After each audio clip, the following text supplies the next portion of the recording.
Ser podcast.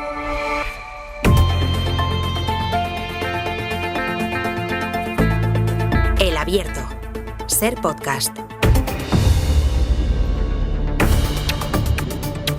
Es martes, es 5 de agosto y en el Abierto de hoy nos acompañan Ignasi Guardans. Ignasi, buenos días. ¿Qué tal? Muy buenos días. María Martínez Bascuñán, bienvenida. Hola, ¿qué tal? Y está aquí también Ignacio Urquizo. Hola, Ignacio. Hola, buenos días. Es decir, Ignasi, que ayer me acordé de ti por varias noticias, pero sobre todo una que dije, esta a Ignasi es de las que le tocan la fibra, cuando escuché decir a Ryanair que iba a aumentar en las próximas semanas en 5 centímetros la capacidad que van a dejar subir a la cabina de la mochila de mano. Y dije, seguro que es la típica noticia que a Guardans le toca la fibra. Absolutamente. Bueno. Viva. Bueno. Aplaudida. Por cierto, que Ryanair ha dicho que esto será próximamente. No sabemos qué es próximamente dentro de los parámetros con los que Ryanair mide los tiempos. Bueno, en fin, tenemos muchas cosas que comentar esta mañana. Ha bajado bastante el nivel de la actualidad política, aunque hoy nos hemos encontrado la primera entrevista que concede Santos Cerdán desde que el pasado día 1 de julio ingresó en prisión. La da en La Vanguardia y deja este titular: soy inocente y no he hecho nada de lo que dice la UCO. Luego entraremos en el detalle de la conversación que ha tenido Santos Cerdán con dos periodistas del diario La Vanguardia, también con el asunto de los currículums que vienen y van, pero por empezar por lo más reciente y lo que decíamos al empezar las 8, esto geográficamente está muy lejos, pero ya verán que nos queda más cerca de lo que seguramente nos pensamos. La situación que está ocurriendo en Brasil, con esa orden, es la novedad más reciente, la conocimos ayer a última hora, la orden de un juez del Tribunal Supremo de ese país de decretar el arresto domiciliario de quien fue presidente de uno de los países más poblados, más grandes del mundo, que es Brasil, de Jair Bolsonaro. Vamos a saludar de nuevo a nuestra corresponsal en Buenos Aires, Berta Reventós. Buenos días. Hola, ¿qué tal? Muy buenos días. Primero, Berta, por preguntarte por la medida en sí, por la noticia y también por cómo ha cambiado y cuál es la situación ahora mismo allí en Brasil. Pues hace tiempo que Brasil está polarizado y con el proceso judicial a Bolsonaro la sociedad se está dividiendo todavía más. Los seguidores del expresidente, acusado de golpe de Estado contra Lula para aferrarse al poder en 2023, organizan manifestaciones de forma periódica en diferentes ciudades de Brasil, como las que ha habido este fin de semana en más de 20 ciudades del país.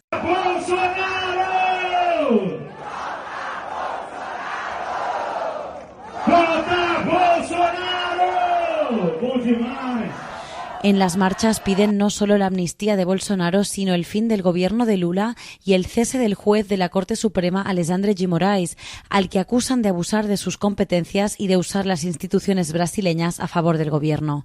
No podemos perder de vista, Sastre, que el año que viene hay elecciones presidenciales en Brasil y que, por lo que sabemos hasta hoy, Lula pretende volver a presentarse y Bolsonaro está inhabilitado hasta 2030. Y lo relevante aquí, Berta, lo que de alguna manera manda un mensaje a todos los países del mundo es la alianza que tiene el expresidente con quien ahora mismo está en la Casa Blanca, la alianza entre Bolsonaro y Trump.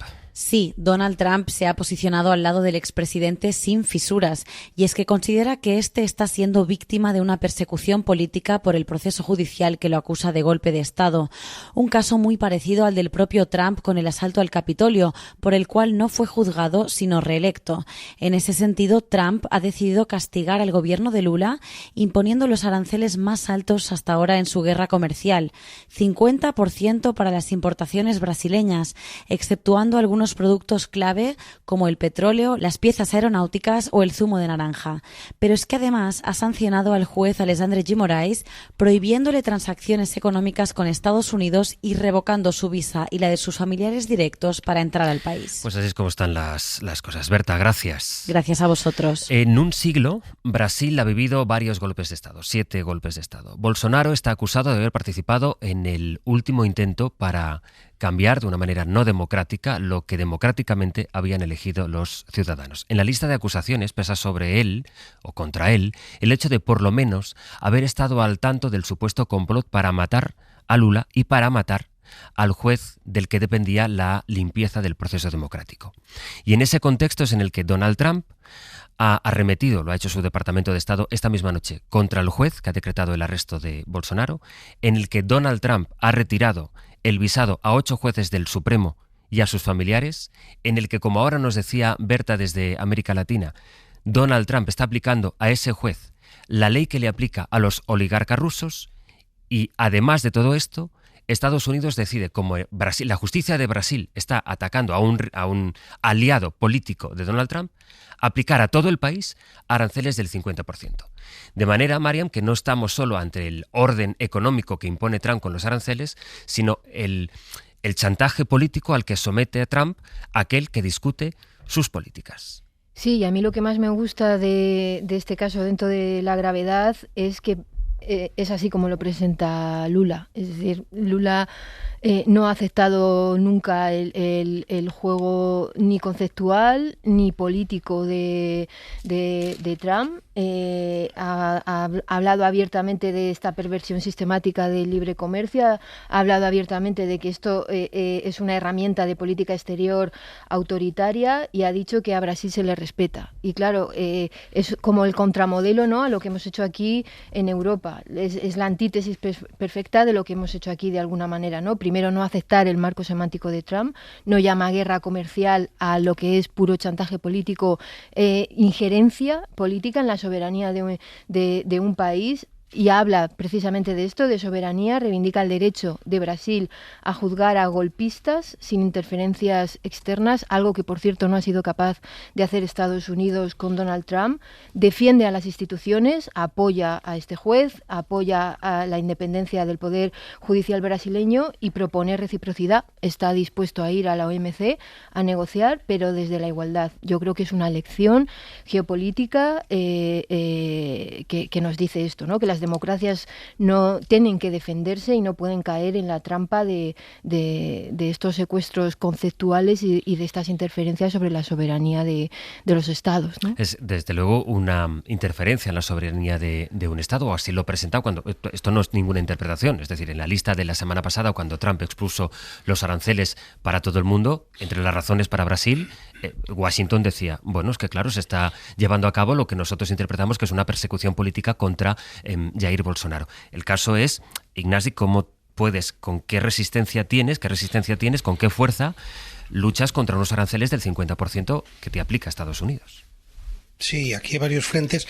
Desde el punto de vista estrictamente informativo, déjame sumar un dato, que es que a la vez que está haciendo esto Trump, está empezando a perseguir internamente al fiscal que le persiguió a él por su propio golpe de Estado. O sea, forma parte de la misma foto. Sí.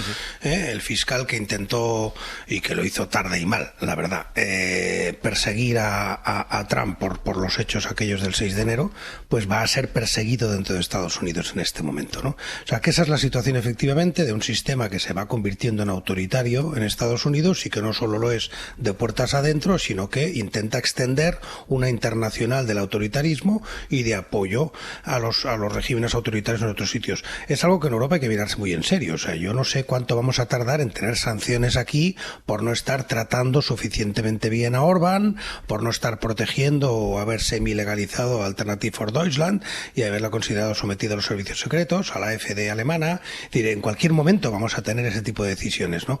Me parece gravísimo, me parece no solo una injerencia, sino un verdadero ataque propio pues de lo que se hacía a veces en la Guerra Fría. Volvemos a esa sensación de estar entrometiéndose en sistemas políticos ajenos, y es muy grave. Luego ya, si lo vemos desde la perspectiva interna de Brasil, pues claro, es difícil para Lula, porque Lula tiene muchos éxitos sociales, algunos son impresionantes, en reducción de pobreza, en escolaridad, en empleo. Son realmente muy, muy fuertes los índices de éxito de las medidas económicas de Lula, pero claro, eso lo puede hacer en un marco de normalidad, con unos aranceles del 50%. Es muy difícil la situación para Lula y es verdad que por el momento, en términos estrictamente de popularidad, todo este ataque exterior pues le ha aumentado profundamente la popularidad, pero claro, es muy duro, el 50% es muy duro, pues sobre todo porque está por ver dónde puede recuperar eso. Es decir, yo creo que ahí parte del error de la Unión Europea ha sido no reforzar nuestra alianza con Brasil. Tenemos ahí el Mercosur pendiente, que yo creo que va a salir, espero y creo que va a salir antes de fin de año, pero se podía haber acelerado o presentado como una alternativa en este contexto, el Mercosur. y reforzar mucho nuestra relación con Brasil, con Canadá. Es decir, cada uno de nosotros somos piezas de cacería de Trump por separado, todos juntos no lo somos, ¿eh?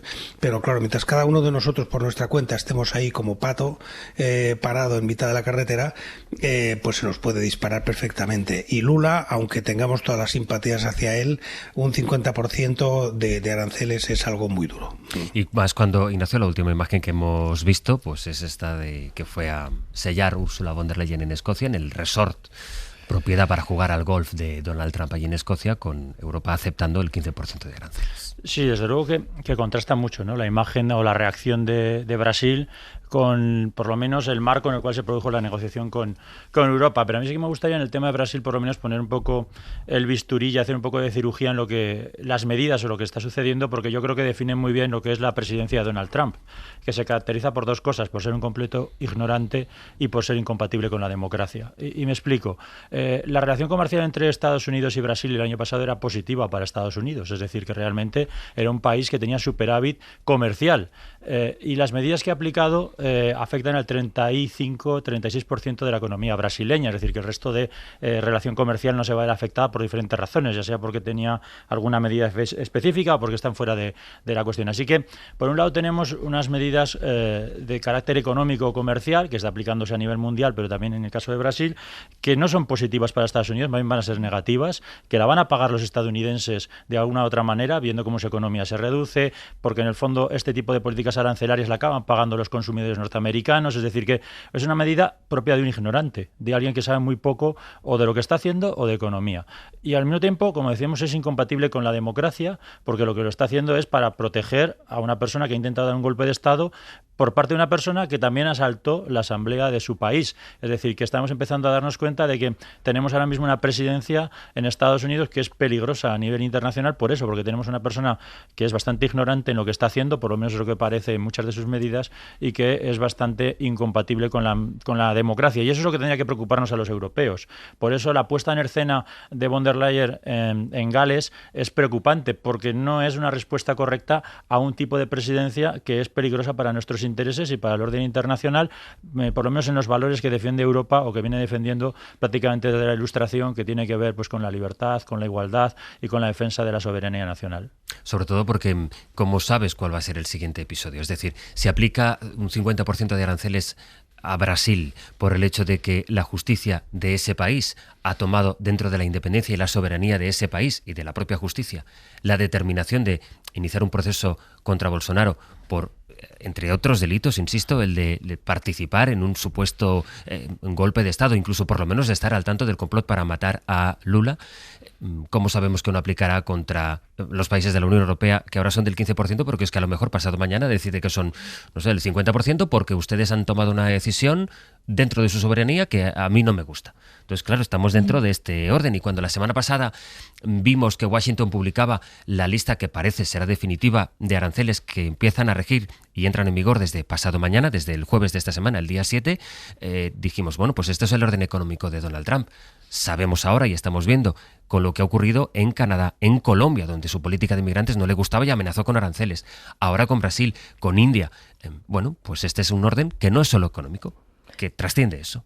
Claro, sí, y además es que todos estos casos que acabas de citar, Sastre, revelan un patrón claro, ¿no? En Brasil es la presión para ayudar a Bolsonaro, en Colombia es el castigo por resistirse a recibir los deportados sin garantías, en Canadá es el chantaje para que sea el Estado 51 de Estados Unidos, es decir, es un sinsentido, pero más que el problema de la incertidumbre también es la legitimación para el resto de los países, ¿no? Si Estados Unidos puede usar aranceles como chantaje político, ¿qué impide, por ejemplo, a China que haga lo mismo, o que Rusia presione con el gas, o que Arabia Saudí chantajee con el petróleo? Es decir, que Trump de alguna manera está legitimando la instrumentalización de la interdependencia económica, y yo creo que esto es una lección geopolítica mayor. Es decir, que estamos ante, es verdad, una transición histórica que es de un orden basado en este multilateralismo, de ahí el peligro de lo que hizo Europa, legitimar esa esa destrucción de un orden basado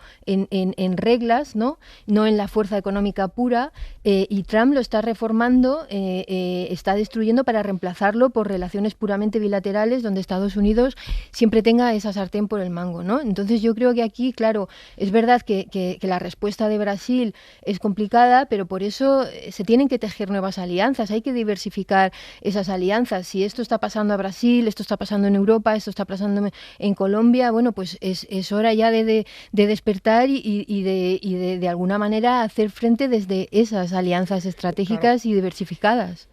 Yo creo que la palabra despertar es la palabra clave aquí, ¿no? Es decir, sigue habiendo también en la Unión Europea, que es lo que más cerca nos toca a nosotros, un voluntarismo, una especie de, como los niños, ¿no? De taparse los ojos y lo que uno no ve no existe, y entonces con el caso de Trump sigue habiendo esa sensación de que esto pasará, de que al fin y al cabo, pues oye, le quedan los años que le quedan, que realmente esto no es un cambio estructural, ¿no? Y entonces se rehúye tomar decisiones drásticas. ¿Por qué hay que tomar decisiones drásticas? Hay que reinventarse, hay que refundar todas las estructuras y los mecanismos de defensa de esas estructuras democráticas. Tenemos una Unión Europea que está concebida para un mundo que no existe. Tenemos una Unión Europea cumbayá, No sé, algunos oyentes ya no deben saber lo que significa esa palabra, pero otros sí, Somos una panda de cumbayás, Y todo está montado así. Démonos las manos, querámonos todos. Viva la paz, vivan los pobres, vivan los objetivos del milenio. Todo está muy bien. Todos los documentos de la Unión Europea hablan así. Y están todos planteados así. Y está muy bien. Pero claro, si eso lo haces una sociedad que está, o en una sociedad me refiero, en un entorno internacional, dispuesto a atacarte, dispuesto a dañarte, y donde tus principales aliados han pasado a ser tus enemigos, pues tienes que ponerte las pilas, tienes que despertar, decía Marem, y es verdad, y eso exige reformas, y eso exige cambiar totalmente de talante, y exige efectivamente algo que los europeos no estamos preparados, que es sacrificio, que es una palabra que ha desaparecido del lenguaje político en Europa, en España, en nuestra sociedad, no sabemos lo que es. En nuestras familias sí, en muchos casos se sabe y viene impuesto, pero socialmente, colectivamente, el concepto de sacrificio no se acepta. No se acepta. Y efectivamente, ¿qué es lo que ha pasado con lo de von der Leyen y los aranceles? Pues que los alemanes no querían sacrificio. Que el único argumento que ha sido capaz de dar Merz y von der Leyen es: esto es mejor que una guerra. Cualquier pacto es mejor que una guerra. Que es la sensación de cualquier alternativa va a ser peor. Bueno, no. Cualquier alternativa no va a ser peor a largo plazo. A largo plazo, la actual alternativa a mí me parece peor. A corto sí, hemos conseguido calmar al monstruo dando todo lo que quería. Pero claro, sabemos perfectamente, viendo lo que ha ocurrido con Brasil, viendo con Suiza. Hay que informar más de Suiza. Suiza es pequeñito, pero Suiza que no ha hecho nada, por decirlo así. O sea, que realmente tiene una falta de balanza comercial con Estados Unidos derivada del oro, y basado en ese cálculo se le ha subido los aranceles, a un 35%. Que va a destrozar el empleo en Suiza. Es decir, podemos decir, bueno, pues oye, que les den a los suizos, no están en la Unión Europea porque no quieren. No, simplemente es un índice del caos, del desorden mental de este hombre, de la falta absoluta de plan, de que es un tipo absolutamente irracional que ataca donde quiere, como quiere, con intereses absolutamente unipersonales, ¿no? Y con corrupción profunda, porque hay que decirlo que todo esto ocurre en un ámbito de profunda corrupción personal. Entonces hay que reaccionar, hay que despertar, no basta llorar. Y si no, pues vamos a estar cada vez peor. Yo en esto soy bastante pesimista. Ahora te escucho, Ignacio. Voy a hacer la pausa para que no se me solapen las dos publicidades y además seguiremos hablando de Donald Trump, en cuyas manos está buena parte del orden del mundo. También lo que está ocurriendo y lo que va a ocurrir en la Franja de Gaza. Estamos informando desde primera hora del plan de Netanyahu, que ya lo da por hecho la prensa israelí. Lo viene dando desde las últimas horas, que lo que va a anunciar hoy Netanyahu reúne a su gobierno y lo que va a anunciarles es que su plan va a confirmarles que su plan es tomar toda la Franja de Gaza. Lo venimos contando desde primera hora. Ya están publicando varias agencias y medios israelíes que lo que ha pasado esta mañana es que un alto funcionario del gobierno de Israel, ya en una conversación con periodistas, pues ya les ha dicho que este será el anuncio que veremos hoy, esta mañana, o a lo largo de la jornada, que el gobierno de Netanyahu va a confirmar que su plan es efectivamente el que se esperaba que era, que quiere tomar toda la franja. Estaremos dentro de un momento en Jerusalén, donde, como les decía, un alto funcionario del gobierno de Netanyahu ha confirmado en Israel, a primera hora de esta mañana, que su plan consiste en la ocupación total de la franja. Había pocas dudas, de hecho los medios de allí, nosotros ya nos lo veníamos recogiendo en las informaciones de los últimos días, que el plan era ese. Ahora hay que ver en qué se concreta, en qué se materializa. De momento todo esto bajo un orden mundial en el que Trump está intentando cambiar las reglas, adecuarlas a su gusto, a su criterio, a su interés, interés geopolítico, interés incluso económico, incluso interés empresarial, y por ahí iba el debate esta mañana con Ignacio Guardans, con María Martínez Bascuñán y con Ignacio Urquizo. Sí, lo que estamos asistiendo básicamente es a un desguace del orden internacional. La única duda es si esto va a continuar a partir del año 2028 o no. Es decir, si aquella persona que suceda a Donald Trump en la Casa Blanca, si es por ejemplo Vance, pues va a continuar con la misma política internacional o no. Ese desguace tiene que ver básicamente con algunas cuestiones. Primero, se hablaba de un fin del orden internacional multilateral, pero eso es algo más que eso. Eso significa un conjunto de valores compartidos que ahora ya no existe, especialmente entre Estados Unidos y Europa. Y eso también tiene que ver con una especie de liderazgo moral que tenía Estados Unidos en el mundo, que ahora mismo pues también está perdiendo gracias a las políticas de Donald Trump, ¿no? Y la duda efectivamente es hacia dónde vamos. En ese hacia dónde vamos podrían surgir nuevos liderazgos. China podría querer asumir ese liderazgo, pero no sabemos hasta qué punto quiere salir de su zona de confort y lo único que le interesa es la economía y no quiere tener un liderazgo moral como sí que lo tenía Estados Unidos. Europa es un artefacto, decía Ignasi, que está lleno de cumbayas. Bueno, más allá de eso, es un artefacto bastante inoperante en el orden internacional a la hora de tomar decisiones. Son muchos actores a la vez, con capacidad de veto, donde digamos no es un actor muy rápido y eficiente a la hora de tomar una decisión, que tiene un conjunto de valores que seguramente serían muy positivos para un orden internacional, pero es bastante ineficiente desde hace un tiempo y tendría que hacer algunas reformas internas, lo que significaría por ceder más soberanía por parte de los estados, ¿no? Por lo tanto, la incertidumbre es total, y trasciende lo meramente económico, porque al final la política comercial o arancelaria no deja de ser más que ser política, una forma de relacionarse unos con otros más allá de la economía, ¿no? Así que el escenario es muy incierto, es difícil saber hacia dónde vamos y cada uno está intentando pues tomar algunas decisiones, en algunas cosas más acertadas, en otras más equivocadas, como yo creo que fue el caso de Europa, por lo menos en su puesta de escena en esa relación comercial, y en esa situación de incertidumbre pues es difícil dar respuestas. Ahora que decías China, por cierto, hay un elemento secundario, aunque te voy a preguntar por esto, Ignacio, porque me llamaba la atención en las claves, decías esta mañana, hay asuntos cuya importancia quizá no sepamos ver en las primeras horas, pero que van creciendo a lo largo de los meses. Y citabas el caso de Huawei, contratada, como saben, por el Gobierno de España para que almacene las escuchas telefónicas que ordenan los jueces. El Partido Popular ha convertido esto en un asunto político, en un asunto del debate político, porque consideran que es una imprudencia ceder o contratar a esta empresa, a esta gran tecnológica china, que para el gobierno reúne todos los requisitos de seguridad, a pesar de los recelos que han expresado no ya solo Washington, sino también Bruselas. Y de hecho, ayer Juan Bravo decía esto desde Génova. Es una irresponsabilidad que el gobierno esté jugando con fuego, poniendo en riesgo la seguridad nacional de nuestro país, pero también la seguridad de nuestros aliados europeos y americanos. Tenemos que garantizar la máxima protección en los ámbitos estratégicos, con especial atención a los riesgos provenientes de potencias extranjeras. Lo que dice el gobierno, sin embargo, Ignasi, es que la seguridad está garantizada, que se está generando una alarma con esto. Sí y no.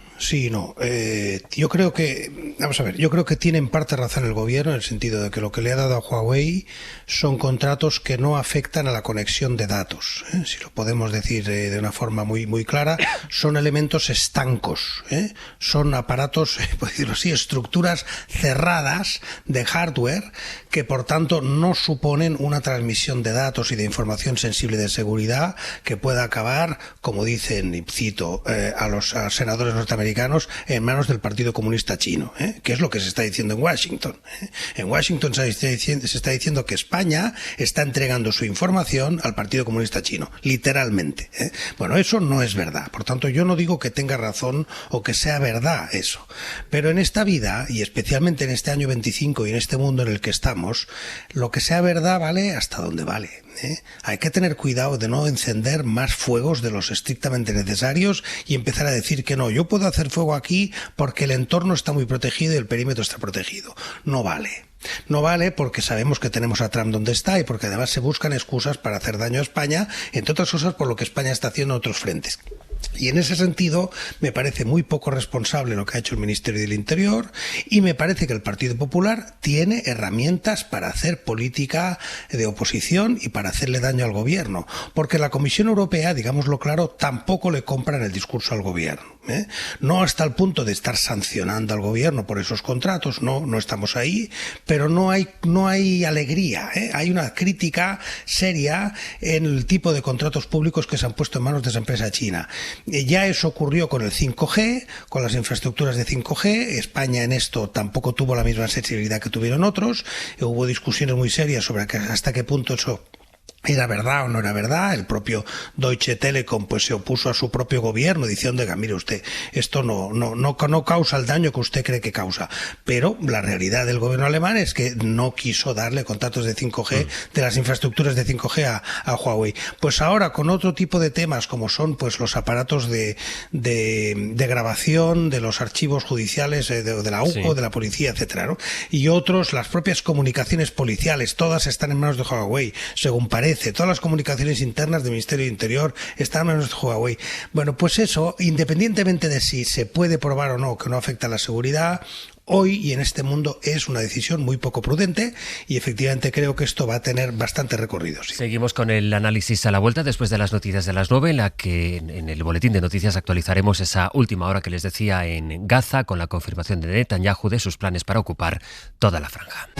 Varios medios de Israel, lo estamos contando en El Abierto, están informando de que un alto funcionario del gobierno de Netanyahu ha comunicado en conversación con otros periodistas, ha confirmado que el plan de Netanyahu pasa por ocupar toda la franja de Gaza. La espera, por tanto, de que ese anuncio sea oficial, cosa que todavía no lo es. Lo que sabemos es que el ejército de Israel dice que permitirá que un número limitado de comerciantes locales de Gaza pueda introducir mercancía en la franja para aumentar, dicen, el volumen de ayuda que accede al enclave Bayo. Sí, es la primera vez en más de 4 meses que Israel permitirá que sean los mercaderes gazatíes los que introduzcan los bienes básicos de consumo en la franja. Una mercancía, eso sí, sujeta a un criterio específico y que va a ser sometida a un exhaustivo control de seguridad por parte de las fuerzas hebreas, según especifica ese comunicado del ejército que atribuye la decisión al gabinete de seguridad de Netanyahu. Entre tanto, en España seguimos pendientes del calor y de los incendios forestales. Esta noche se ha dado por controlado el fuego en Albacete, que mantenía a 600 personas confinadas en 2 balnearios cercanos al municipio de Salobre. Estabilizado pero no controlado está otro incendio, esta vez en la localidad riojana de Valdeperillo. Última hora, Radio Rioja, Beatriz Jordán. ¿Qué tal? Buenos días. Incendio estabilizado tras una noche de intenso trabajo en el operativo compuesto por más de 70 efectivos con brigadas procedentes también de otras comunidades. La mayor preocupación ha sido proteger a la población, en su mayoría personas mayores que veranean en la aldea. Las personas que lo han estimado se han retirado del pueblo con la ayuda de sus familiares. Eugenio Cano es el alcalde. Pero ahora en verano pues hay bastante gente, y mucha de ella gente mayor, ¿no? Gente que viene que descienden del pueblo y demás, y son los que más problemas podían dar a la hora de una evacuación repentina. Por eso tomamos la decisión de avisar a la gente con tiempo, y las personas mayores que así lo estimaron, pues a través de familiares. Hoy han podido regresar a sus hogares. Sobre el terreno se mantiene la vigilancia hasta dar por controlado este incendio. Ojo al calor, la EMET alerta hoy en 34 provincias de las altas temperaturas, poniendo el foco especialmente en las del centro y el sur peninsular, donde se espera que se alcancen temperaturas superiores a los 40 grados. Por lo demás, en Euskadi se han detectado varios casos de gripe aviar en aves silvestres recogidas en Vizcaya. Los expertos recuerdan que no existe riesgo para la salud humana, pero desde la Diputación ya se han puesto en marcha medidas preventivas. Bilbao, Gonzalo Loza, Egunon. ¿Qué tal, Egunon? Los casos se han dado en gaviotas encontradas en los municipios de Erandio y Santurtzi mediante inspecciones rutinarias a la fauna silvestre. Los expertos recuerdan que no existe riesgo para la salud humana, pero desde la Diputación vizcaína ya se han puesto en marcha medidas preventivas para la seguridad del sector avícola. Iñaki Arrazola es el jefe de servicio de ganadería. Desde el primer momento se han activado los protocolos previstos y se han adoptado las medidas recogidas en la normativa europea y estatal. Se han establecido zonas de protección y vigilancia en los municipios del entorno y se han reforzado los controles veterinarios, así como se ha informado al sector para que extreme las medidas de bioseguridad. Queremos trasladar que no existe riesgo para la salud humana y que las actuaciones van dirigidas a garantizar la sanidad animal y a proteger a las explotaciones avícolas del territorio. Estas actuaciones afectan a 246 explotaciones avícolas, tanto profesionales como de autoconsumo. Y en los deportes duro, el regreso a casa del Barça tras una gira asiática exitosa. Sí, el Barça que está ya de vuelta, a punto de llegar, pendiente de las inscripciones en la Liga, de la lesión de Ter Stegen, que puede abrir la puerta precisamente a esas inscripciones. El Barça que ha completado el primer tramo de preparación con 3 victorias y que ahora mirará hasta el domingo con el Gamper y con el Como, los italianos como rivales del fin de semana. También trabaja ya el Real Madrid, segundo día y una jornada, la de este martes, que nos deja a Jessica Bouzas eliminada en Toronto, ha caído esta madrugada, y también el primer amistoso camino al Eurobásquet de la selección de Sergio Scariolo esta noche en Málaga ante Portugal.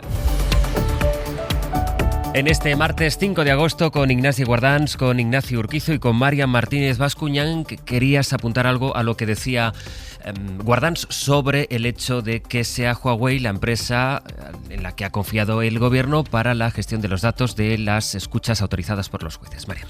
Sí, yo estoy de acuerdo con que hay que ser precavidos con esto, pero por otro lado es verdad que hay una paradoja aquí, ¿no? Y es que Estados Unidos nos está pidiendo lealtad con este asunto, mientras su política exterior es cada vez más unilateral, sus intereses económicos chocan con los europeos, su democracia está en crisis y su compromiso con Europa claramente es inestable. Yo creo que esto va más allá de un contrato administrativo, es el reflejo de una nueva guerra fría tecnológica que nos pilla en mitad, ¿no? Entre Washington y China. Por tanto, hay un cálculo aquí que a mí también me parece prudente, y es que China ofrece previsibilidad. Pekín lleva décadas con la misma estrategia, comercio, inversión, sus contratos son a largo plazo, y Estados Unidos es un polvorín. Cada presidente también cambia las reglas, y sobre todo lo que tenemos ahora, ¿no? con Trump. Por tanto, es verdad que hay contraargumentos poderosos y que el PP hace bien en aprovechar esto, pero yo creo que la alternativa a esto es no depender ni de China ni de Estados Unidos, es decir, es el desarrollo de la autonomía estratégica, y aquí hasta que Alemania y Francia no se pongan las pilas, pues yo creo que España tiene que diversificar, no depender totalmente de Estados Unidos, tampoco de China, europeizarse, es decir, apostar por esa autonomía estratégica, pero sobre todo también ser pragmático, ¿no? Comerciar con China, pero a lo mejor pues con más precauciones en los sectores críticos, como puede ser el de seguridad. ¿En cuántos apartados que nos estamos haciendo la pregunta, y nos está apareciendo la pregunta de ¿y Europa qué? En la guerra comercial, en esta guerra fría tecnológica, como ahora lo bautizaba Mariam, y sobre todo y especialmente en el genocidio de Netanyahu contra Gaza. En Jerusalén está nuestra compañera Nuria Garrido. Hola Nuria, buenos días. ¿Qué tal? Buenos días. Llevas unas horas ya contándonos, lo hacías también esta mañana aquí en Hoy por Hoy, que todo el mundo allí en Israel daba por hecho lo que parece se ha confirmado a través de una fuente no oficial, pero sí un alto funcionario israelí. Están contando los medios de ese país y están reportando ahora mismo las agencias internacionales, y también tenemos aquí todas las teles internacionales de referencia, pues están dando la información que, citando a este alto funcionario, confirma, Nuria, lo que por otra parte ya nos vienes advirtiendo que iba a ocurrir, y es que hoy se espera que Netanyahu confirme que efectivamente su plan no es frenar la ofensiva, al revés, su plan consiste en, ya veremos cómo lo concreta y veremos si lo sabemos hoy, Nuria, pero consiste en tomar del todo la franja. Claro, ahora hay muchas preguntas, ¿no? Pero parece que Netanyahu y su gobierno descartan totalmente retomar la vía diplomática. Y también os diría que Netanyahu está desafiando al ejército, porque el jefe del ejército se opone a ocupar toda la franja de Gaza. Hasta ahora, claro, la pregunta que hay es, el ejército no ha logrado, ¿no? Recuperar a los rehenes, a los 50 rehenes. ¿Y por qué ahora sí lo van a poder hacer, ¿no? ¿O qué va a cambiar en la estrategia del gobierno? Los soldados también están muy cansados, y en los últimos días, de hecho, la prensa israelí habla de que muchos reservistas se han suicidado. De esto, claro, esto el gobierno no lo tiene en cuenta, pero parece que sigue adelante con su plan de ocupar toda la franja de Gaza. Y por otra parte, también lo que apuntan muchos analistas aquí en la prensa israelí es que esto a Netanyahu le conviene. Le conviene que la atención esté puesta en la franja de Gaza, para que no hablemos de los casos de corrupción, de su juicio, que por que está pospuesto hasta septiembre. Por lo tanto, hay aquí encima de la mesa muchas cuestiones que le convienen a Netanyahu. También recordemos que tiene muchos ministros de extrema derecha que desde siempre han abogado por ocupar toda la Franja de Gaza, quieren hacer lo mismo que está pasando en Cisjordania, y ahora esto lo que está haciendo es que los familiares de los rehenes estén atemorizados, porque esto lo que se supone que va a pasar ahora es que el ejército tiene que entrar en las zonas de la Franja de Gaza donde hasta ahora no había operado e intentar por la presión militar recuperar a los rehenes. ¿Y cuál es el miedo de los familiares? Que jamás los mate conforme se vayan acercando las tropas israelíes. Por lo tanto, la situación es terrible. El futuro para los gazatíes, para los rehenes, es desastroso. Habrá que ver qué pasa en las próximas horas, pero desde luego todo apunta a que Netanyahu va por la Franja de Gaza, que no tiene ninguna intención de seguir negociando con Hamás. Porque aquí la pregunta, Sastre, es ¿por qué Netanyahu, no firma ya un acuerdo con Hamás? Un acuerdo en el que el mismo día saquen todos los rehenes. Porque no quieren. Esto lleva meses encima de la mesa. De hecho, Hamás se ha mostrado dispuesto a que entre un gobierno palestino, ¿no?, que esté formado por participantes de la comunidad internacional, un gobierno de transición. Esto Hamás lo ha puesto encima de la mesa, pero Netanyahu y su gobierno no quieren. Entonces ahora habrá que ver qué pasa en los próximos días. La oposición de sectores del ejército que dicen, como bien está describiendo Nuria, los terroristas de Hamás que tienen secuestrados todavía a esa cincuentena de rehenes pueden matarlos en vista de que el ejército avance si es que llega a avanzar. Y luego hay otra cuestión que también es importante resaltarla al momento en el que se produce este anuncio, si finalmente se acaba haciendo oficial, Nuria, y es que ayer hubo una de las mayores muestras de oposición interna que empieza a abrirse paso, no sé hasta qué punto, tú me lo explicarás ahora, en la opinión pública israelí, pero ese pronunciamiento de altos cargos, exaltos cargos de gobiernos de Israel anteriores, también de personas que han tenido altas responsabilidades en el Mossad, que le están empezando a decir a Netanyahu, ya está bien, hasta aquí. Totalmente, es la primera vez tras más de año y medio de ofensiva en la que te diría que centenares, ¿no?, de exaltos cargos se han reunido y han estallado. Han dicho, como tú decías, ¿no?, ya está bien, vamos a parar esta ofensiva, no tiene ningún sentido. Es verdad que de alguna forma lo que explican estos exaltos cargos sí que refleja un poco también el cansancio de la sociedad israelí, ¿no?, porque, como te digo, hay muchos soldados que están muriendo también dentro, hay mucho cansancio y no le ven ningún sentido. Pero, como te digo, esto no tiene ningún efecto sobre el gobierno israelí, ni sobre Netanyahu, ni sobre los ministros. De hecho, lo que recoge parte de la prensa israelí es que Netanyahu en la reunión ha dicho, si el jefe del ejército no está de acuerdo, que dimita, ¿no? Es decir, esa chulería, esa soberbia que tiene el propio mandatario israelí. Es importante, como siempre digo, que dentro de Israel haya este tipo de reacciones, pero tienen muy poco efecto contra el gobierno israelí. Hay que esperar, ¿no?, a que convoquen esta reunión y a ver qué decisión tomen, pero desde luego tiene mala pinta. Pues esta es la gran previsión en la agenda internacional en este momento de la mañana, a las 9:12, a la espera de que se reúna el gabinete de Netanyahu y sobre todo de la decisión que comunique, aunque ya está empezando a filtrar el gobierno que los planes pasan efectivamente por, como se sospechaba, la toma total de Gaza, por lo menos ordenarla. Luego ya veremos qué pasa en realidad. Nuria, gracias como siempre. Un abrazo.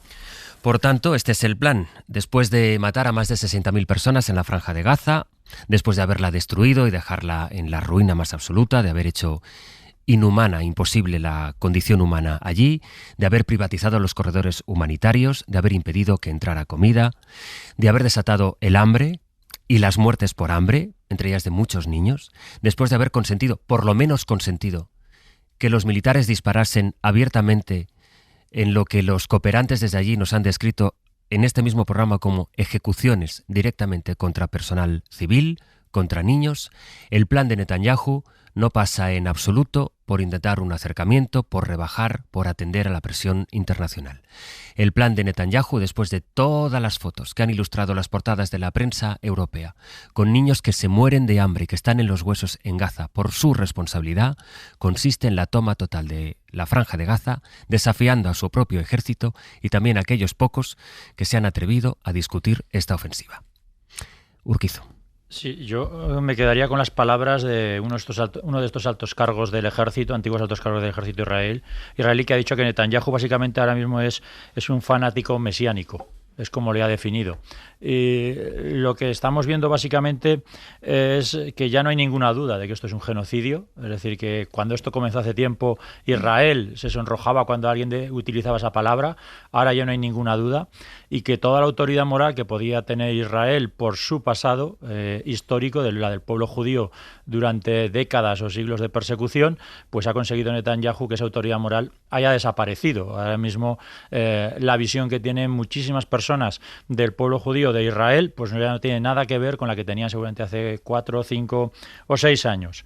Además, me gustaría añadir algo más, a veces se nos olvida. Estamos hablando de un estado, de un país que tiene una renta per cápita de más de $54.000. Es decir, no estamos hablando de un país pobre, es un país muy desarrollado, de tal forma que lo que está sucediendo no es que hay una falta de educación, hay una cuestión de valores, lo que hay detrás es una cuestión de valores, lo que estamos viendo ahora mismo, de ética, de donde un país rico de repente ha decidido que puede aniquilar a una parte de la población que está pues conviviendo cerca de ellos, ¿no? Y eso también tenemos que llamar la atención, porque muchas veces asociamos este tipo de comportamientos con países pobres, con situaciones de pobreza, con desigualdades. No, es que es un país rico, de más de $54.000 de renta per cápita. Es decir, que España está por encima de los 30.000. Es que son más ricos que nosotros. Y han decidido aniquilar a una gran parte de la población palestina. Por lo tanto, es una cuestión moral y ética lo que hay ahora mismo sobre la mesa, el comportamiento del Estado de Israel.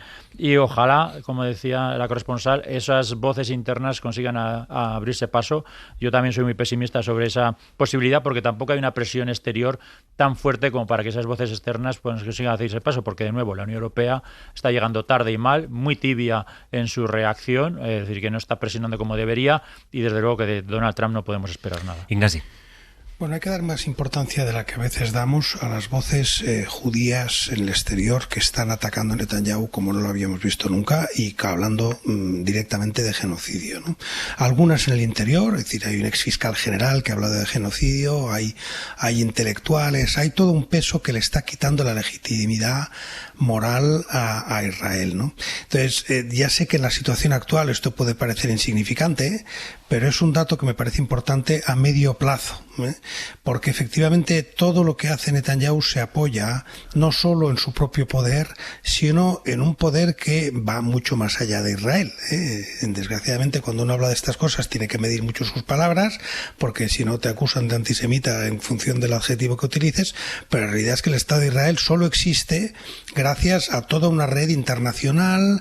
Es un Estado muy especial, en el sentido de que efectivamente pues los judíos de Francia pues son por un lado judíos de Francia, por otro lado son algunos israelíes que viven en Francia y otros pues financian el Estado de Israel. Y pongo el caso de París porque podría poner otros muchos, y por supuesto los de Estados Unidos. Toda esa red, todo ese ecosistema judío fuera de Israel está en este momento con un nivel de tensión que no conoce desde la fundación del Estado de Israel. En el sentido de que hay gente efectivamente con un nivel ético y humano que no tiene Netanyahu ni su gobierno ni buena parte de la clase de gente de Israel diciendo, oiga, esto no hemos hecho el Estado de Israel para esto, no lo hemos hecho. Y por tanto creo que ahí hay que apuntar ahí. Decías, Israel es muy rico. Bueno, Israel es muy rico porque tiene una ayuda exterior monumental. Y porque se le venden cosas a unos precios y porque se le facilita. Si Israel se tuviera que pagar de su propio bolsillo y a precios de mercado toda su propia defensa y todo lo que está haciendo, pues efectivamente toda esa economía de la que estás hablando y de la que comentabas hace un momento, pues no funcionaría, ¿no? Quiero decir con eso que efectivamente soy muy negativo, soy muy pesimista con lo que está ocurriendo en Israel, por supuesto, pero las cosas se están moviendo y creo, desgraciadamente Europa siempre llega tarde, pero a veces llega, que todo esto que está ocurriendo es lo que está metiendo también presión a Europa para reaccionar. Es decir, si Macron se atreve a hablar contra Israel, Alemania todavía no, pero si Starmer se atreve a hablar contra Israel de una forma que todavía no se ha hecho o no se había hecho hasta ahora, es entre otras cosas por lo que están haciendo las propias apoyos de Israel en Londres, apoyos de Israel en Francia, ¿no? Es decir, que yo creo que todavía a la Unión Europea le queda mucho por hacer. pero creo que efectivamente alguna cosa se está moviendo. A lo mejor para cuando se mueva será tarde, ¿eh? No querría tampoco hacer un canto a la ilusión. Ya es tarde, ¿no? Da toda la sensación de que ya es tarde. Nuria Garrido, con esa filtración de un alto cargo, de un alto miembro del gobierno de Netanyahu, diciendo que esto va a ir como estaba previsto, o que Netanyahu quiere que vaya a la ocupación total de Gaza, donde él ha estado desarrollando un genocidio a la vista de todo el mundo. Claro, este es el problema, Sastre, que es que todo está ocurriendo a plena luz del día. Dices, este era el plan, y yo creo que no es una sorpresa. Esto yo creo que se podía prever. ¿Es un fanático? Lo es, pero yo creo que aquí este hombre está jugando a esto, por un lado, a mantenerse en el poder, a pura supervivencia política, y por otro lado, pues a implantar un plan que no tiene que sorprender a nadie. Yo cuando vi estos vídeos, ¿no?, de Hamás, bueno, yo creo que Hamás está jugando a una guerra psicológica, ¿no? Ha publicado estos vídeos para amedrentar y para asustar. No es una cosa espontánea. Yo creo que es bastante calculado y que bueno, pues que ahí teníamos las posibles dos respuestas. Una, que tuviese más presión para negociar. Lo hemos visto con las manifestaciones, las familias, etcétera, o que sirviese de una justificación para intensificar, ¿no? Al final, pues estos vídeos acaban por legitimar la hipótesis estudiada por el gobierno israelí de extender todas las operaciones militares y hacerse finalmente con Gaza, ¿no? Pero a mí me parece también que hay aquí una paradoja psicológica interesante, ¿no? Estos vídeos han revivido en la opinión pública israelí la idea de imágenes del Holocausto, ¿no? Algo que las fotografías de niños o adultos demacrados en Gaza, por la falta de alimentos, pues no han conseguido de alguna manera provocar en la opinión pública israelí, ¿no? Y yo me pregunto aquí qué tipo de amnesia vive esta sociedad en la que esto sí le recuerda al Holocausto, pero lo que está pasando en Gaza, esas imágenes, son incapaces de verlas como lo que son y como lo que ya está reconociendo toda la comunidad internacional, que es un holocausto, que es un genocidio, ¿no? Pero bueno, yo creo que aquí todo depende de cómo queramos ver las cosas, si la botella está medio vacía o medio llena. Guardans decía antes que bueno, que ya hay algunas manifestaciones que son importantes en la Unión Europea. Yo creo que la Unión Europea está haciendo acciones meramente simbólicas. Pueden ser importantes, pero lo que se está pidiendo ya son acciones que se podían haber hecho y que no se han hecho, como suspender el acuerdo el acuerdo de asociación con Israel, ¿no? Y bueno, pues o cero aranceles aduaneros que la Unión Europea ha firmado con terceros países. Es decir, hemos visto una serie de medidas que sí se han implantado en el caso de Rusia y que no se han querido implantar con Israel. Entonces está muy bien, lo podemos ver como la botella medio llena, podemos ver, pero realmente llegamos tarde y realmente se está haciendo bien poco. Ignacio. Yo hablaba del ámbito social, no, desde el punto de vista político de la Unión Europea estoy totalmente de acuerdo que no hay botella medio llena, hay botella vacía, o sea, lo dejo claro. Es que creo, Ignacio, que lo único que se ha aprobado es limitar el acceso de Israel a un programa científico desarrollado por Bruselas. Es lo único que ha habido. Sí, Horizon Europe, al programa de ayudas de Horizonte Europa, ¿no? Eso es. Sí, y bueno, y eso es fundamentalmente porque Alemania no quiere. O sea, tenemos la Europa que tenemos, Alemania sigue teniendo los complejos que tiene, y efectivamente esa situación es la que es. O sea que la Unión Europea es la que es, y está mal, lo comentábamos antes, hay que reforzarla, hay que reformarla en muchos temas, y eso se demuestra, su propia crisis o sus limitaciones se ven en cada caso concreto, ¿no? Lo hemos visto con Trump y lo vemos ahora con el caso de Israel. A poco que hay un cierto desacuerdo o que hay algún elemento especialmente importante, como puede ser el caso de Alemania, que bloquee eso, pues la Unión Europea queda en un club de amigos que es incapaz de tomar ninguna decisión. O sea, eso es así. Yo lo que quería decir no era tanto lo que está haciendo la Unión Europea como entidad política, jurídica y económica, sino todo ese entorno, todo ese ecosistema que acaba influyendo en los poderes de decisión, que está en universidades, en poder económico, llevemos a las cosas por su nombre, hay una parte del poder económico europeo que está en manos de personas simpatizantes de Israel y de origen judío. Es así, eso no es una crítica, no es decir, mira, guardad lo que ha dicho la radio, que las empresas están en manos de judíos. No, lo digo en el sentido que es un dato empírico, y en algunas sociedades más que en otras. Y todo ese tipo de personas, líderes empresariales, científicos, personas muy respetadas, están empezando a atacar a Israel de una forma que no se atreven a hacerlo los democristianos alemanes.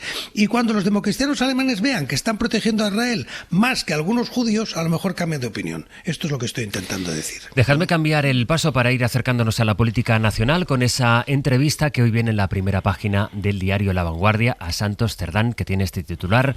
Dice: soy inocente y no he hecho nada de lo que dice la UCO. Le preguntan si no es extraño que Koldo García grabara toda clase de conversaciones. Y él responde: es muy extraño. No suena bien que grabara incluso su intimidad, es sospechoso. Y si, como él dice, no grabó, quiero saber quién o cómo se han generado estos audios. Le pregunta por ese audio con Koldo García en el que hablan de una obra en Sevilla, de otra en Logroño, de repartirse dinero.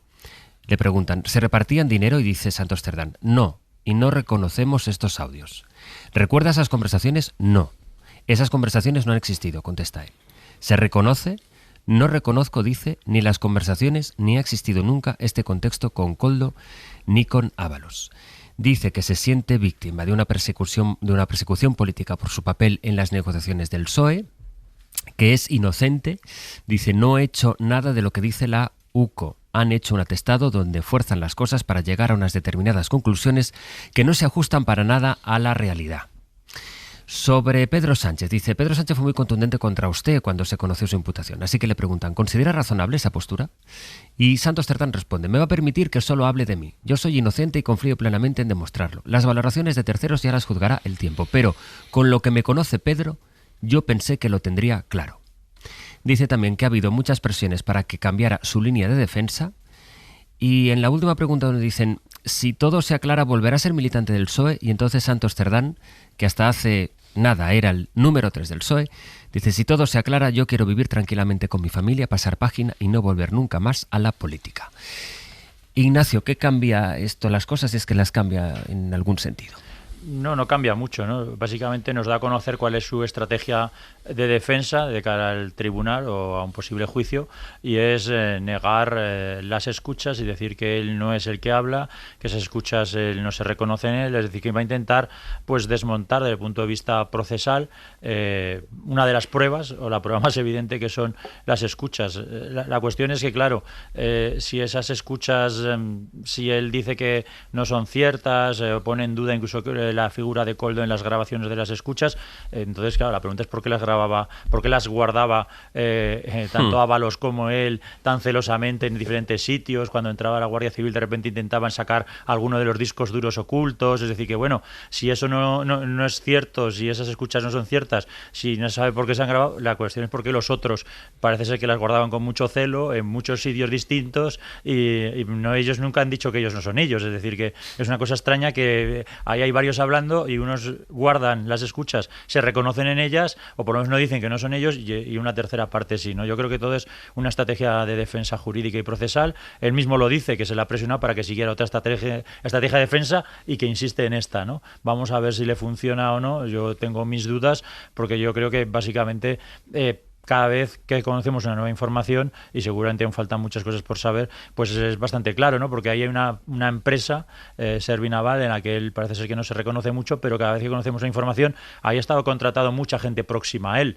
Todo es muy intrigante, ¿no? Que de repente una empresa con muy poca actividad tenga contratada a un círculo de personas muy próximas a quien dice que no se reconoce, que nada es cierto. En fin, yo creo que no sé si le va a funcionar esa estrategia de defensa. Él reconoce que conocía a Anchón Alonso, que lo conoce en 2004-2005, dice. Entonces le preguntan por qué firmó un acuerdo como socio de Anchón Alonso en Servinavar. Y dice: hay que remontarse al 2015, cuando el PSN tuvo los peores resultados de su historia. Tenía dudas sobre mi continuidad en la política y Anchón me propuso un proyecto, pero renuncié al mismo al cabo de pocos días después de hablar con mi familia. Mariam. Bueno, yo creo que lo más interesante de esta estrategia es esto, fundamentalmente, de estas entrevistas, es su estrategia de defensa. Es sorprendente, ¿no? Porque lo está negando todo, incluso está acusando a la UCO de tener grabaciones en las que, dice él, no se reconoce, ¿no? Yo creo que Esto para mí es lo más interesante y que se mantenga ahí, ¿no? Negando absolutamente todo y que diga, bueno, pues que es todo una operación política contra él. Yo creo que es un hombre roto, que se siente traicionado, eso es lo que se ve también en la estrategia por quienes les llevan el poder y de alguna manera está jugando un poco con romper el pacto de silencio. Recordemos que un secretario de organización es como el conserje de un edificio, ¿no? Ve todo, sabe todo, pero normalmente calla porque forma parte del sistema. Entonces, cuando él dice... No sé si conserje o jefe de estudios, ¿eh? Sí, o sin currículum o con currículum. Ahora vamos a eso. Pero bueno, una de las frases para mí claves, que es como, uy, estoy ya aquí en el borde del precipicio, es con lo que me conoce Pedro, yo pensé que lo tendría claro, ¿no? Yo creo que aquí está jugando con esto, ¿no? Cuidado que rompo este pacto de silencio, no sé si ya él ve que le debe lealtad o no a alguien, si tiene incentivos para proteger al propio partido o puede usar sus secretos como moneda de cambio, ¿no? Pero lo que me resulta también muy revelador es que es también esta soledad, ¿no? Un hombre que es... durante años la mano derecha de Sánchez, que es el negociador de los independentistas, que es el secretario de organización, es decir, que forma parte del núcleo duro del poder, de repente, bueno, pues está ahí solo en la cárcel, y esto también dice mucho de cómo funciona el poder, ¿no? No hay lealtades reales realmente en los partidos. Bueno, tú, Urquizu, lo tienes que saber mucho mejor que yo no tengo ni idea de cómo funciona internamente en los partidos, pero quizá cuando eres útil, bueno, pues eres imprescindible, cuando eres tóxico, pues ahí te dejamos, ¿no? Pero yo creo que este aspecto psicológico es interesante. Guardans. Sí, no, la cárcel deja mucho tiempo que pensar, ¿no? O sea, da mucho tiempo para pensar, y todo lo que hemos visto en este asunto de Ábalos, de Cerdán, hablaba mucho de impunidad, de la impunidad del poder, de la sensación de, bueno, puedo hacer lo que me dé la gana porque realmente no va a tener ningún efecto porque estoy cerca del poder, y de repente te encuentras en la cárcel y pasa un día y pasa el segundo y pasa el tercero y no sabes exactamente lo que va a durar eso, y efectivamente, claro, pues el elemento psicológico es esencial y es uno de los elementos, es decir, ya no debería serlo, con la ley en la mano no lo es, la prisión preventiva no está escrita para romperle el espinazo a nadie, pero se lo rompe y es así. Y entonces efectivamente, bueno, a partir de ahí hay estrategias de defensa que dicen, oiga, yo estoy solo, o sea, a mí no me está defendiendo el PSOE, no me va a defender nadie más, yo de aquí saldré solo. Y por tanto, creo que esa entrevista pues se tiene que enmarcar en esa situación, y todavía nos queda por ver. Es verdad que todavía Santos Cerdá, no sé si es la imagen del conserje o del Rasputín, porque hay muchas, o sea, también es un pequeño Rasputín, un secretario de organización, ¿no? Alguien que está en el poder y que ha decidido listas electorales, que ha decidido favores, ha cobrado favores. Es decir, bueno, pues ha estado, claro, que ha tenido un poder inmenso en el Partido Socialista, ¿no? Y entonces, ¿en qué momento decide, oye, para salir de aquí yo tengo que empezar a exigir alguno de los favores que me deben, o a poner sobre la mesa información que tengo, etcétera? Todo eso es parte de la estrategia personal, y es lo que hace pues que la imputación de una persona con responsabilidades políticas pues acabe contaminando el debate político. Claro, lo contamina porque parte de la estrategia de defensa es contaminarlo. Es que además, Astre, es que sí parece genuinamente sorprendido de encontrarse en esta situación, ¿no? O sea, a mí sí suena auténtico esto, su sentimiento de indefensión, que es realmente inocente y que es víctima de un montaje judicial, y esto, bueno, pues nos lleva a pensar que a lo mejor es verdad que vivía en esta burbuja de impunidad tan completa que realmente creía que nunca le iba a pasar nada, ¿no? Yo es que ya vivo con un acercamiento a la realidad que incorpora tantas dosis de incredulidad. Sí, no, que bueno, no sé. Además es una entrevista que él ha hecho, ha respondido a través de sus abogados, no se le ha podido repreguntar, pues eso es lo que él ha querido decir, como bueno, pues claro, está en su derecho, solo faltaba. Y como es una noticia destacada que se va a incorporar a la política, seguro hoy habrá reacciones a esto, pues por eso he querido que la comentáramos. Aunque la política de momento estos días está en otra cosa que tú apuntabas antes, María, que son los currículums. David Junquera, buenos días. Hola, buenos días. Ayer contamos aquí el caso de Ana Millán, la número 3 del Partido Popular de Madrid, y se incorporó luego las explicaciones que le pide el PSOE al presidente del Senado, a Pedro Rollán, que son los últimos nombres que han aparecido en este episodio, en fin, que estamos viendo este verano, del curioso caso de los currículums menguantes. Siguen reproduciéndose los casos de titulación evanescente. El de hoy afecta directamente a una de las principales instituciones del Estado, al presidente del Senado. En sus tiempos de alcalde lucía una diplomatura en marketing y hasta 3 másteres que ahora ya no figuran en su biografía de senador, que solo glosa su carrera política. Esfumados los logros académicos de Pedro Rollán, el gobierno encuentra una grieta para atacar al PP. Esta es Diana Morant. Que el señor Feijóo, que ha puesto el listón tan alto, que pide tantas dimisiones, pues tendrá que predicar con el ejemplo, creo yo. Pero es el señor Feijóo, el que está exigiéndole a los demás y que luego exige muy poco para sí mismo. En el equipo de Rollán defienden que esos títulos no se incluyeron porque no eran homologados. Se cosecharon en una institución privada y no tenían el fuste suficiente para ponerlos en el currículum de todo un presidente de Cámara Alta. Para Génova es poca cosa, igual que lo de los folletos electorales que le daban una licenciatura que no tiene a Ana Millán, la número 3 del PP de Madrid y vicepresidenta de la Asamblea madrileña. Así despeja el balón el vicesecretario popular, Juan Bravo. Conocemos lo que hemos conocido por los medios y según hemos conocido por medio de ustedes, se circunscribe al hecho de un error en un folleto publicitario. Ustedes conocen lo que ha pasado con nuestra compañera, cometió un error, pidió disculpas y dimitió. Y si nos acercamos a lo que pasa en otras formaciones políticas, pues yo creo que conocen ustedes también las irregularidades en el currículum del señor Puente, del señor Pachi López, del señor Sánchez, de su señora. Así tenemos a los políticos patrios pasando el verano repasando currículums. Sigue insistiendo el PP en que los historiales académicos de un buen puñado de cargos socialistas tienen sombras de sospecha, pero no parece que tenga intención de vivir un nuevo episodio Noelia Núñez en sus filas. David, gracias. Gracias a vosotros. Lo hemos comentado ya otras veces porque parece que va a ser el asunto casi la serpiente de verano, Ignasi, pero no se trata tanto de la titulación exigida, sino de ser honesto en la titulación que tú declaras. Es eso.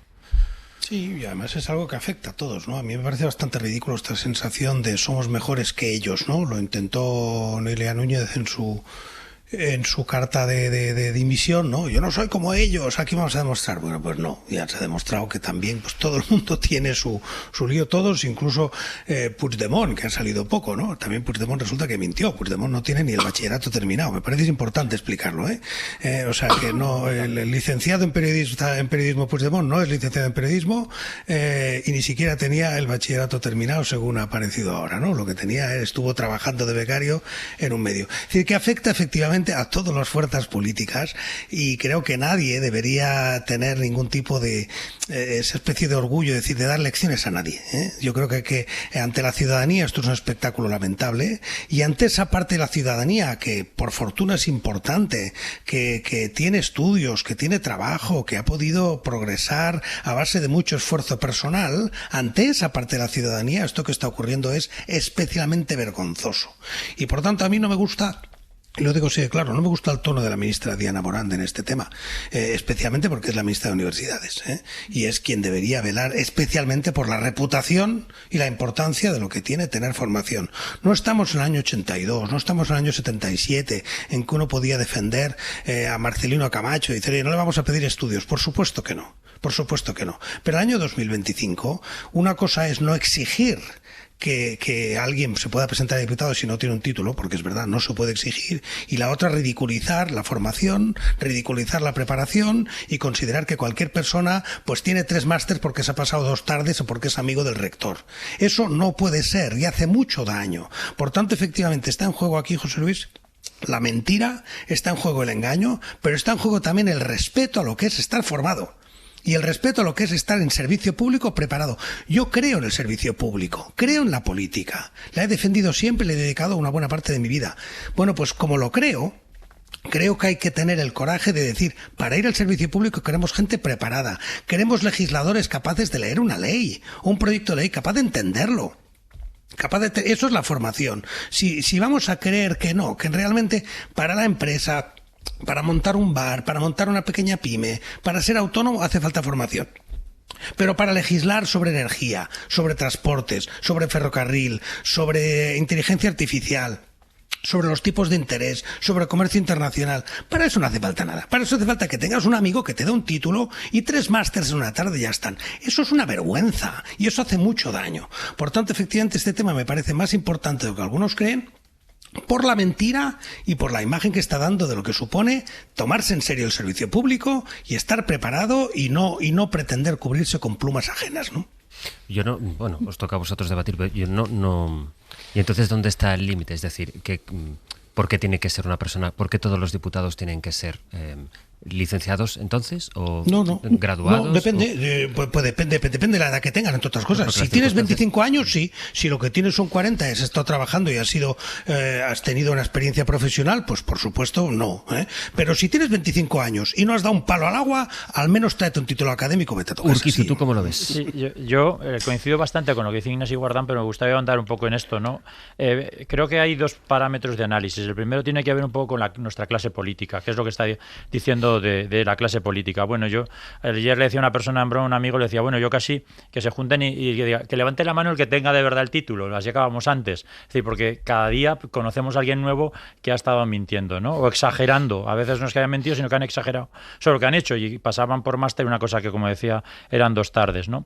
Y la reacción, además, es una de les pillan, es, bueno, sí, está bien, pero tú peor. Entonces ahondamos en esta cosa de la desafección ciudadana porque o mienten o cuando les pillan mintiendo, en algunos, la minoría dimite porque la mayoría lo que intenta es decir que el de enfrente es peor. Pero lo segundo, que es lo que está diciendo al final Ignacio Guardán, si a mí me interesa mucho es, estamos en el año 2025, no en 1980.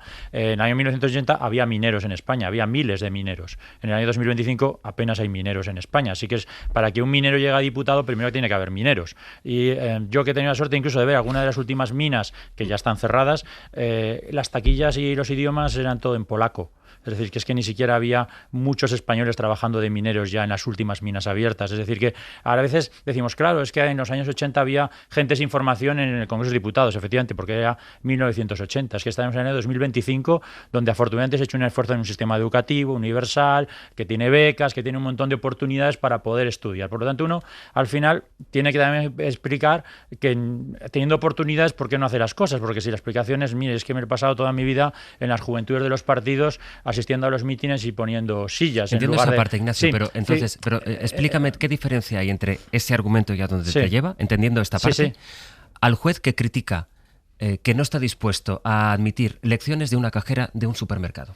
¿Qué diferencia hay en ese argumento? Bueno, no sé muy bien en qué contexto se produce el juez. Sí, claro, si están hablando desde el punto de vista jurídico, un debate jurídico de la aplicación de las leyes, pues un juez de la Audiencia Nacional que dijo que él no iba a aceptar lecciones de Irene Montero porque su formación era ser una cajera de supermercado. Lecciones jurídicas probablemente tenía razón, ¿no? Pero Irene Montero es algo más que eso, es decir, que es una persona que es psicóloga, que está formada, que ha pasado por un conjunto de responsabilidades. Yo creo que no define justamente Irene Montero el calificativo despectivo que hacía ese juez, ¿no? Pero lo que quiero decir es que en este debate podemos pasar al otro péndulo del extremo, de decir, bueno, que no pasa nada por no estar formado. Bueno, ¿cómo que no pasa nada? Es que para ser barrendero te piden mucha formación.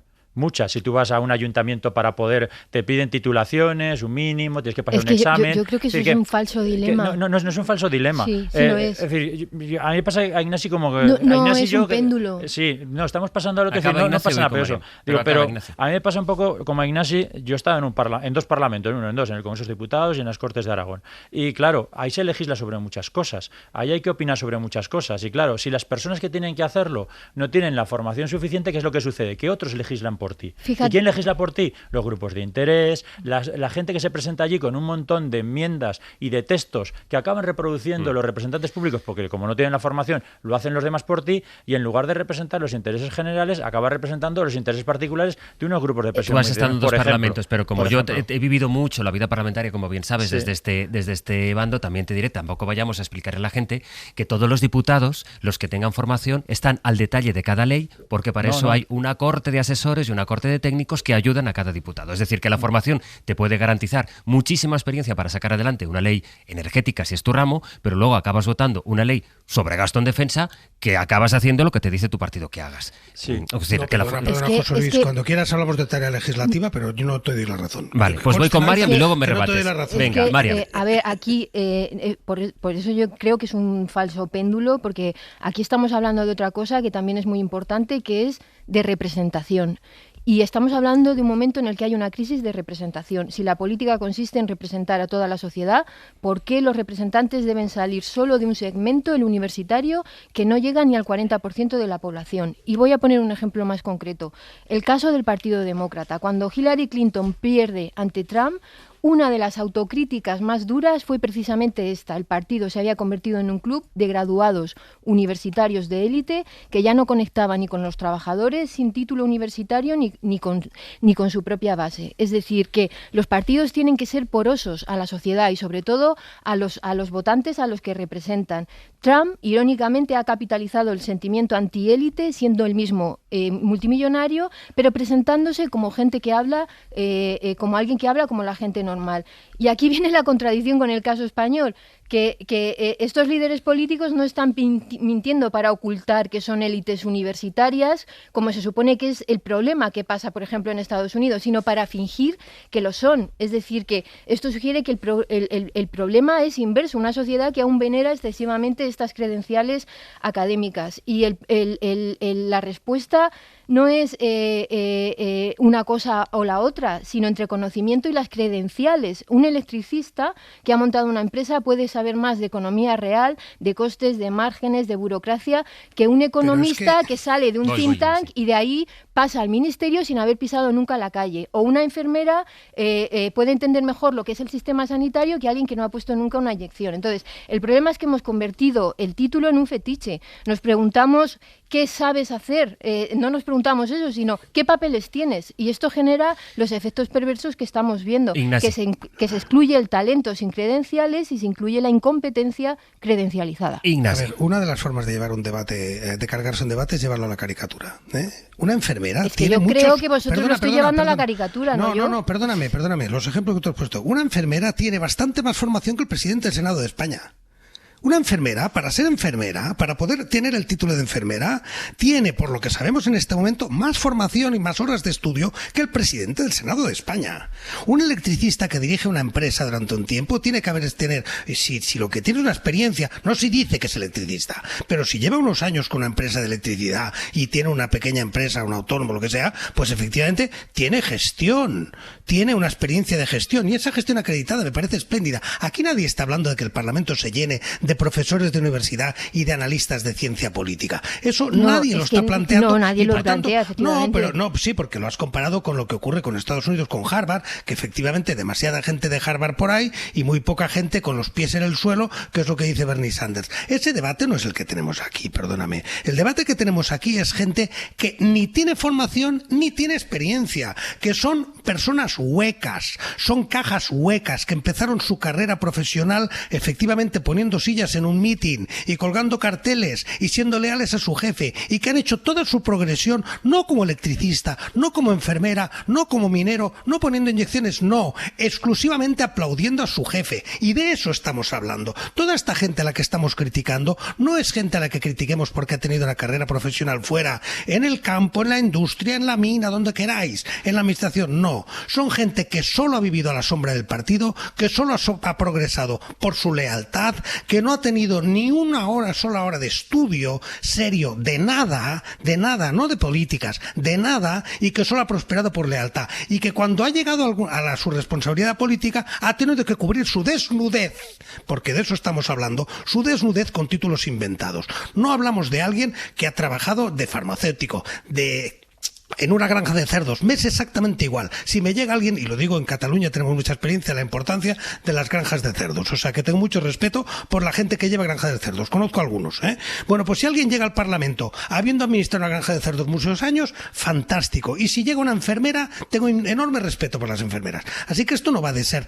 supertítulos, va de usted que aporta. Si lo único que aporta es lealtad al jefe y un título falso, usted no merece estar aquí.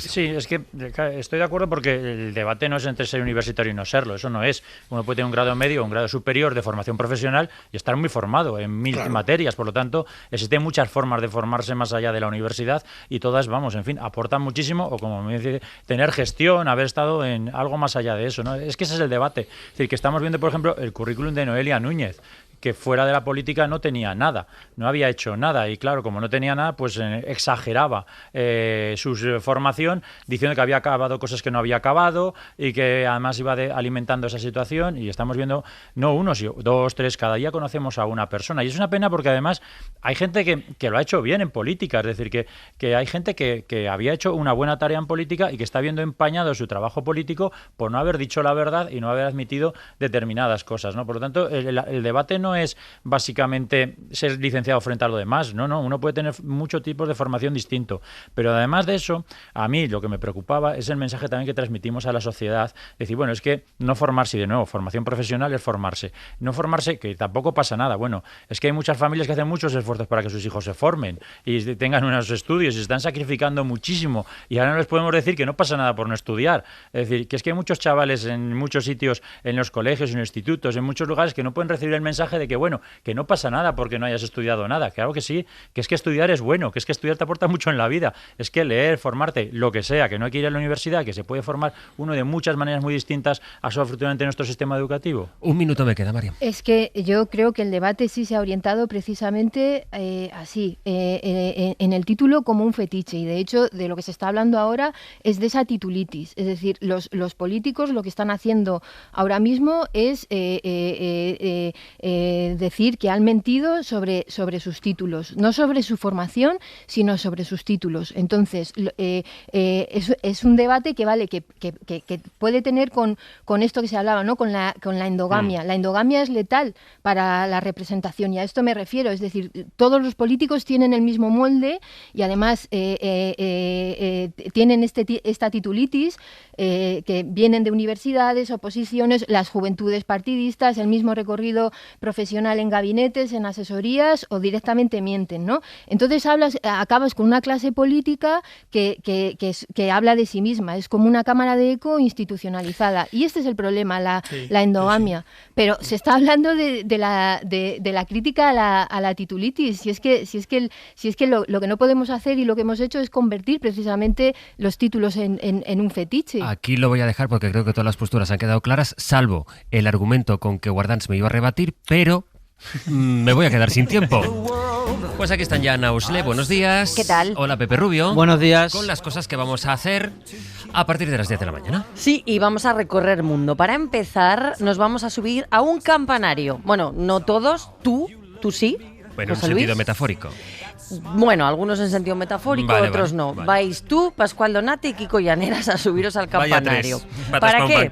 Vamos a saber más sobre todos los datos, los ritos, los usos de las campanas y cómo la España vaciada es la España de este sonido, ¿no? La España de las campanas. Vamos a hablar con el mayor campanólogo de España, el antropólogo Francesc Llop, y vamos a hacer sonar las campanas de la iglesia de San Juan en Zamora capital. O sea, hoy un país desde un lugar, un país desde los campanarios. Eso es, un país desde los campanarios, desde nuestros campanarios. Y también nos pueden llamar al 900-100-800. Queremos que nos llamen para que nos cuenten sus historias relacionadas con sus campanarios, con las campanas. Ahora que tanta gente ha vuelto al pueblo, ¿no? Sí. En verano, en mes de agosto, pues aprovecha para volver al pueblo.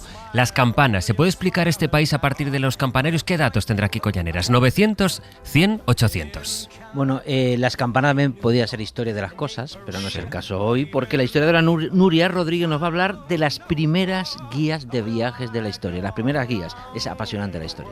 Y ojo, porque apasionante también la historia de los grandes y pequeños robos de la historia que nos trae hoy Enrique Figueredo, que nos habla de una banda británica de abuelos con una media edad de 76 años que consiguieron hacerse con 20 millones de euros en joyas, lingotes de oro y dinero en efectivo. Caramba. Maravilloso los abuelos. Y jugadores malditos hoy con Tony Padilla, que va los martes esta semana, que nos va a hablar de uno de los jugadores más malditos de la historia, que es Mágico González. Mágico González podía haber sido... Maradona llegó a decir que era mejor que él, pero claro, su estilo de vida... para suerte de los gaditanos, lo pudieron disfrutar por su estilo de vida, ¿no? Hoy con Padilla hablamos del Mágico González y sobre todo les pedimos en el 900-100-800 sus historias vinculadas con el pueblo, el campanario, especialmente el campanario, que es a partir de lo que hoy intentaremos hacer la radiografía de este país. Que ustedes escuchan El Abierto y cuando escuchan a Ignacio, a Ignacia, a Marian, dicen, es como son campanas para mí. Pues bueno, también nos vale. 900-100-800. Es una metáfora bonita bonita o fea lo de las campanas? Pues la verdad que no lo sé, pero me ha salido así y me ha salido del alma. Gracias a los tres y hasta la semana que viene. Campanazo. Adiós.